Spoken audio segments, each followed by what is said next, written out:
دنیا میں جو پریشانیاں، جو آفتیں، جو دشواریاں ہیں، جہالت، غربت، بیماری، موت، خوف، دہشت، ناامنی، ہزاروں رخ ہیں، ان سب کی جڑ میں جائیے۔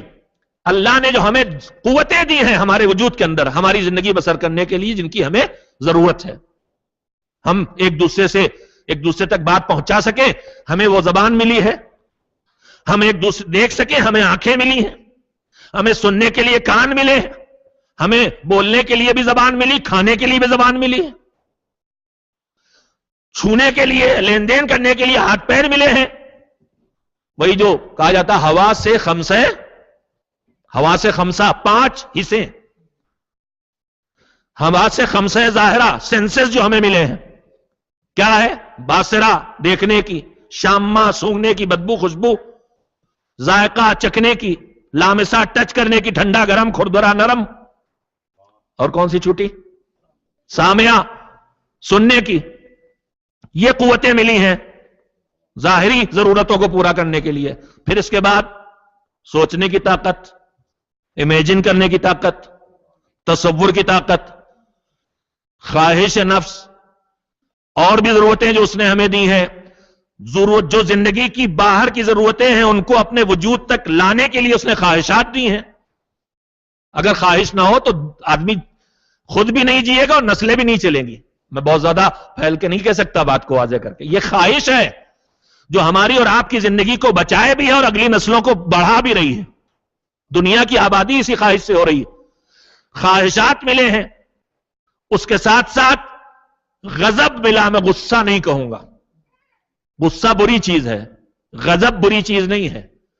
غضب وہ طاقت ہے جب آدمی فائدے کے لیے آگے بڑھے تو خواہش آگے بڑھاتی ہے، اور جب آدمی کی طرف نقصان بڑھ رہا ہو تو اس نقصان سے جو چیز بچاتی ہے وہ قوت غضبیہ کہتے ہیں اس کو۔ میں نے کہا نا گاڑھا تھوڑا رہے گا۔ غصہ، اس کے عربی میں غصے کو تیش کہتے ہیں۔ ابھی بتاؤں گا کہ دونوں میں فرق کیا ہے انشاءاللہ، آپ کی قوت برداشت کا مظاہرہ بھی ہو جائے گا یہیں پہ۔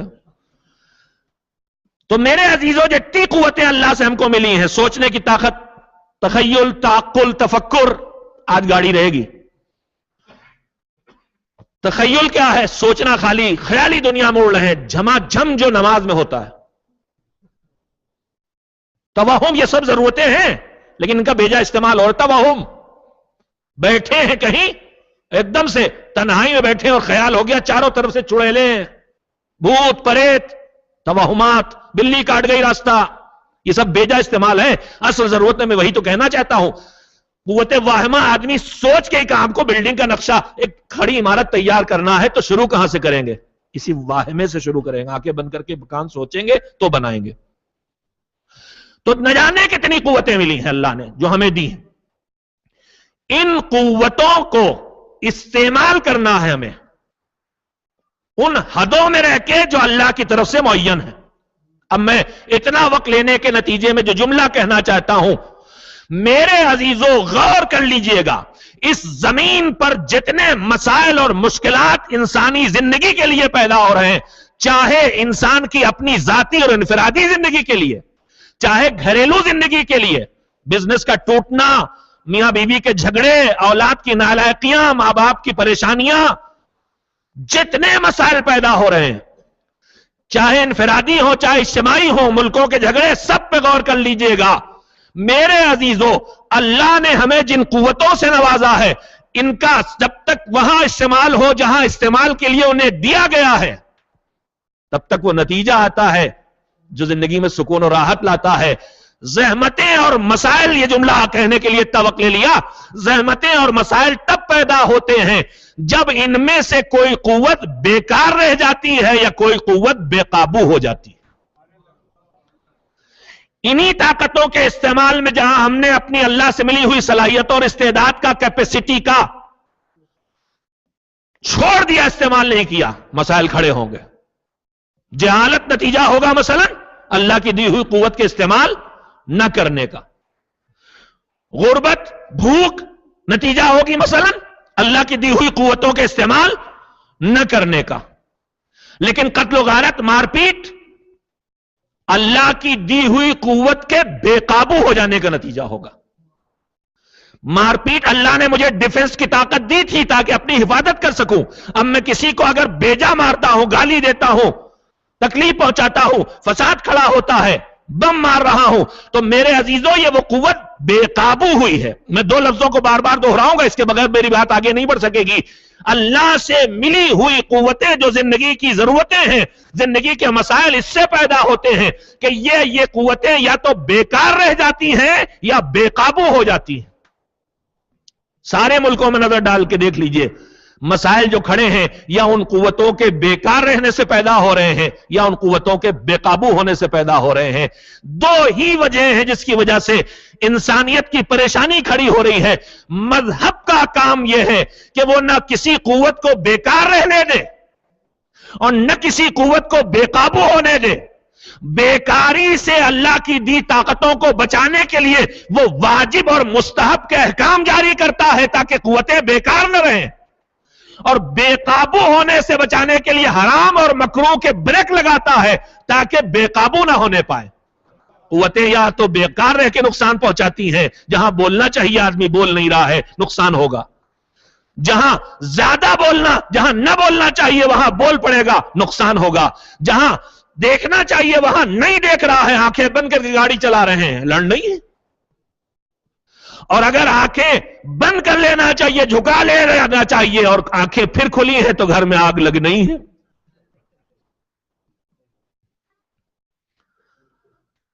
جہاں چپ رہنا چاہیے وہاں بولیں گے تو تباہی آنا ہی ہے.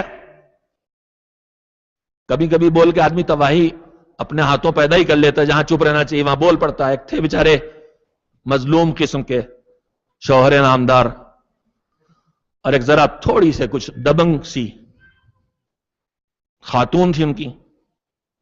یہ کچھ وجود میں مختصر تھے، جو بھی تھا وہ تھوڑا کچھ وجود میں شاید تندرست تھی، تو بیچارے عاجز ہوتے ہوتے ایک دن فریاد ہو کے دعا کرنے لگے، یا اللہ یا تو میں مر جاؤں، یا اللہ یا تو میں مر جاؤں.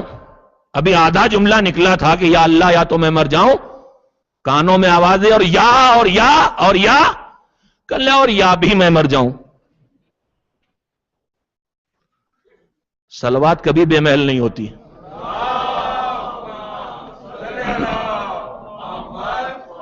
زندگی میں جو مسائل و مشکلات پیدا ہوتے ہیں میرے عزیزوں، میں نے سمیٹ کے بات کہی ہے، مگر خدا کے لیے غور کیجئے گا. یا اللہ کی دی ہوئی طاقت و قوت و استعداد کا بھیجا استعمال تباہی لاتا ہے. مثلا زیادہ بولنا، یا بر وقت جو قوت آنا چاہیے استعمال میں اس کا بیکار کر دینا اسے تباہی کی طرف لاتا. مثلا حق کے موقع پر جب ہمیں حق کی حمایت میں کھڑے ہو کے گواہی دینا چاہیے وہاں رک جانا. مظلوم کی حمایت میں جب ہمیں بولنا چاہیے وہاں اپنے آپ کو اس سے روک لینا. مسائل کھڑے ہوں گے یا قوتوں کے بیکار ہو جانے سے یا قوتوں کے بے قابو ہو جانے سے. ان دو لفظوں کو کم سے کم دماغ میں فی الحال محفوظ کر لیجئے اور غور کرنے کی کوشش کیجئے گا. میرے عزیزوں، پیغمبر نے جو نظام دین دیا ہے اس نظام دین میں انہی قوتوں کو بیکار رہنے اور انہی قوتوں کو بے قابو ہونے سے بچانے کا نظام دیا ہے. ہمارے معاشرے کی اس وقت کی ایک بڑی مشکل ہے جس کا نام ہے فرسٹریشن. ہر آدمی چڑچڑا ہو رہا ہے، مسائل ہیں، اور جو سال بھر چڑچڑا نہیں ہے وہ رمضان میں تو 18 گھنٹے کا روزہ. کیا ہو رہا ہے؟ جانتے نہیں روزہ ہے. ارے بھائی جانتے ہیں روزہ ہیں، تبھی تو آپ سے امید رکھتے ہیں کہ آپ آدمی کی طرح بات کریں گے. کھائے پیے ہوتے تو ہم سمجھتے جانور کی طرح بات کریں گے. اللہ کے حکم سے روزہ ہے. اسی لیے مولا علی نے کہا بہت سو کے روزے جو ہیں وہ خالی پیٹ کی بھوک اور پیاس ہے، اس کے آگے کچھ نہیں. اس لیے کہ دو قوتوں پہ قابو کر لیا، نہ زبان پہ کنٹرول کیا، نہ آنکھوں پہ کیا، نہ کانوں پہ کیا، تو وہ بھوک پیاس سے آگے نہیں رہ جاتا. تو میرے عزیزوں، فرسٹریشن کا یہ دور ہے. ذرا میں آدمی بگڑ جاتا ہے. آپ کے ہاں ہمیشہ کبھی ہار نہیں بجائے جاتے. ہمارے ہاں ملک میں لکھا ہوتا ہے ہارن پلیز.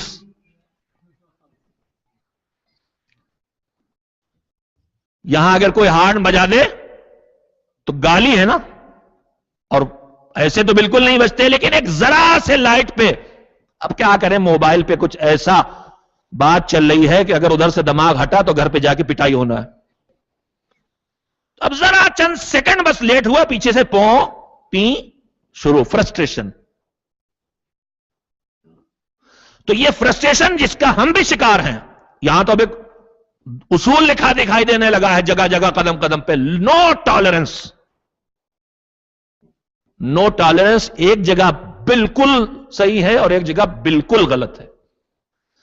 اسلام کہتا ہے پرسنل معاملات میں, ذاتی معاملات میں اونلی ٹالرنس, اور مذہبی معاملات میں نو ٹالرنس. ہمارا معاشرہ بالکل الٹ گیا ہے. مذہبی معاملات میں ٹالرنس ہی ٹالرنس.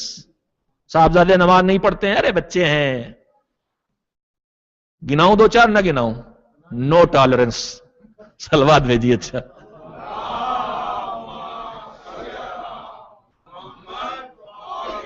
مذہب جو ہمیں سبق دیتا ذاتی معاملات میں ٹالرنس, حلم, برداشت, کظم غیظ, غصے کا قابو کرنا, اور دین کے معاملات میں نو ٹالرنس. ہم الٹ گئے, اسی لیے مسائل پیدا ہیں. بس میں اب آپ کے سامنے جلدی سے سیرت کے چند نمونے سناؤں کہ ٹالرنس کہاں ہے اور نو ٹالرنس کہاں ہے.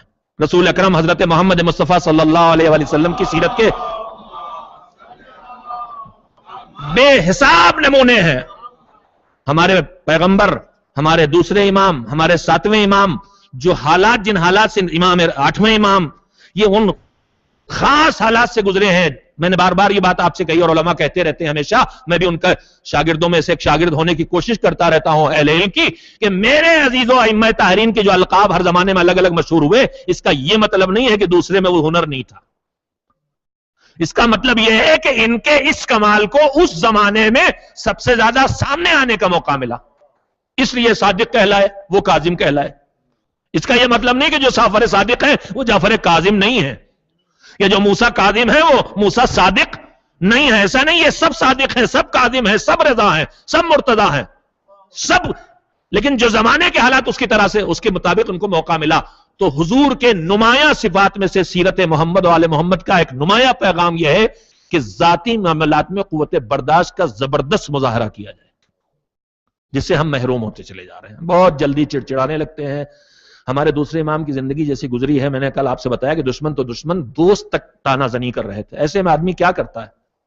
دو ہی حالتیں ہوتی ہیں, یا دنیا چھوڑ کے گوشہ نشین ہو جاتا ہے جس کو ڈپریشن کہا جاتا ہے, یا پھر چڑچڑا ہو جاتا ہے, جھگڑالو ہو جاتا ہے. امام نے ان بدترین حالات میں اپنی امت کو پیغام دیا ہے کہ دیکھو تم ہمارے غلام ہو تو تمہیں بدترین حالات میں بھی نہ گوشہ نشینی اختیار کرنا ہے, زندگی چھوڑنا نہیں ہے, بہتر سے بہتر زندگی بسر کرنا. کسی امام کا گھر اس طرح دسترخوان بچھا کے نہیں کھلا رہا جس طرح امام حسن مجتبیٰ کا. نہ ملنے کا مزاج پیدا ہو جاتا مایوسیوں میں, کہا دیکھو ہمارے یہاں ہر وقت بھیڑ لگی ہوئی, ہر وقت دسترخوان بچھا, ہر وقت کھانے والے موجود ہیں. یعنی مایوسی کا شکار نہیں ہونا. اور دوسری طرف خوش مزاجی, چڑچڑے پن کے بجائے عام حالات سے زیادہ خوش مزاجی کا ثبوت ان کی زندگی دے رہی. واقعات آپ کے سامنے, مجھے ان کو دہرانے کی ضرورت نہیں ہے. جو وہ شام سے آیا تھا کمبخت, جو پہچانتا نہیں, معاویہ سے سیکھ کے آیا تھا, امام کو دیکھ کے پہچانا کہ کون ہے, فرزند علی حسن ہے.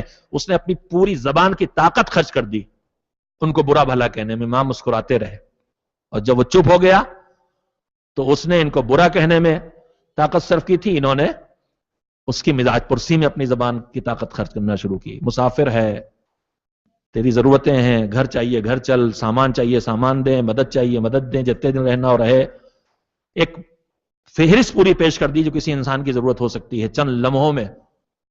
وہی جو گالیاں دے رہا تھا وہی کہہ رہا تھا, آپ اب پھر سے مجھے مسلمان بنائیے. واقعہ آپ کے سامنے ہے. جو اس بدتمیزی اور بدسلوکی کے بعد ہم آپ بہت کریں گے تو چپ رہ لیں گے, جو بھی ہمارے بس کا آسان نہیں ہے. لیکن وہاں تو اس کے الٹا معاملہ ہے کہ آپ مجھے اپنا بنا لیجئے. بنا لیا. ایک جملہ یہاں پہ کہنے کا جی چاہتا ہے, اگر بابا کا کمال یہ ہے کہ وہ ڈوبتے ہوئے سورج کو مغرب سے پلٹا لیتے ہیں, تو بیٹے کا کمال یہ ہے کہ ڈوبتی ہوئی انسانیت کے سورج کو غروب ہونے کے بعد پھر سے طلوع کی منزل میں لے آتے ہیں.